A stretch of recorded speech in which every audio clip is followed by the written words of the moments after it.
Here is how you run a commercial AI image search. Click Login, enter your registered username and password, then sign in to access your IP space. From the dashboard, hover over the Trademarks tab. Select Commercial Search, then choose AI Image Search. Click Choose File to upload your image, then select Upload Image. You can browse your device or simply drag the file into the upload area. Once files is selected, click Upload Image to continue. Your image will appear on the screen. Next, select the relevant niche classes.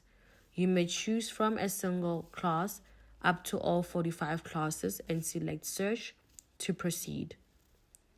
On completion, a billing confirmation will display. And now to confirm the search, select Yes.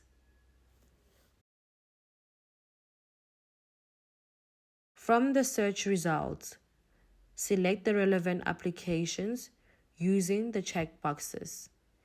Then click Print Register to display the attributes and generate a printable results register. The following results page will be displayed in a PDF format as a download or for printing. And that's how you perform a commercial AI image search.